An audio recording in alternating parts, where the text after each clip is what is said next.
Samantala, 6 na magkakaanak ang nasawi na masunog ang kanilang bahay sa Tondo, Maynila. Kasamang nasawi ang isang bata at isang sanggol. At mula sa Tondo, nakatutok live si Von Aquino. Von? Piyang isa pa nga sa masaklap sa nangyaring sunog dito sa Tondo, Maynila, no? Bukod sa isang buntis ay 2 menor de edad din ang nasawi. Migot na lang tayo.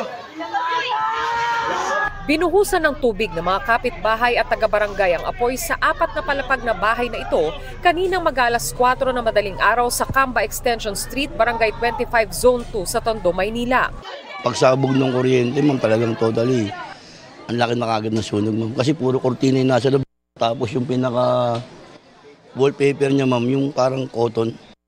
Kita mismo ni Richard Valisno na natutupok ang 2 palapag ng kanilang bahay. Yung pagkasabog po nung bombilya po, dun sa 2nd floor po sa may hagdanan, pagsabog po, dumikit po sa may kortina, bigla po siyang lumihab. Agad siyang lumabas kasama ang kanyang ina at pinsan na kasama niya sa ground floor. Binalikan daw niya para gisingin ang iba pang kaanak sa iba pang palapag. Bumalik po ako, sinagawan ko po na bumaba na o tumalon na po sa bubong. Hindi na po ako makaakyat. Lalo pong lumakas. Pinalabas na po kami ng chairman po namin. Ang isang pinsan niyang nasa 2 palapag, nagbalot daw ng kumot sa katawan at sinuong ang apoy pababa para makalabas. Sunog po yung kalahating katawan niya. Ang tiyuhin naman niyang nasa 4 na palapag, tumalon sa bubong ng kapitbahay para makaligtas. Ayon sa barangay, dinala sa PGH ang 2 sugatan. Ayon sa Manila Fire District, umabot sa first alarm ang sunog. Pero nang maapula ang apoy bandang 5:40 ng umaga, tumambad ang mga labi ng 6 pang kaanak ni Richard na natutulog sa 3 palapag. Nasawi ang kanyang kapatid, bayaw, mga pamangking edad 2 taon at 6 na buwan, kanyang pinsang nagdadalang tao at asawa nito. Mostly nandun sila sa bedroom nila, magkakasama sila ron. Except lang doon sa isang infant na nasa kabilang kwarto. Not totally burned pa. More on sa nakita namin suffocation. Iniimbestigahan ng sanhi ng sunog at kung saan ito nagsimula. Pero napansin din ng mga otoridad na sa 2nd floor lang ng bahay may fire exit.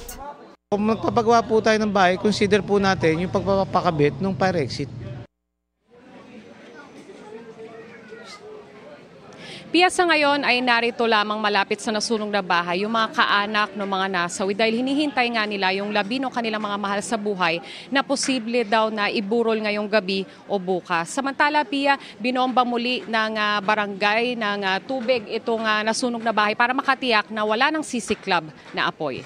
Pia? Von, bukod doon sa pagbomba ng tubig doon sa bahay na nasunugan, meron pa bang ibang klaseng pag-iingat pa ang dapat gawin lalo na ng mga katabing bahay? Pia, sa ngayon ay hindi mo na pinapayagan na makapasok yung mga may-ari ng bahay dito sa nasunog nga na kanilang mga tahanan. Pero so far yung mga kapitbahay naman nila ay nananatili pa rin doon sa kanilang mga bahay dahil hindi naman ito nadamay doon sa apoy kaninang madaling araw. Pia? Alright, Von, maraming salamat sa iyo, Von Aquino.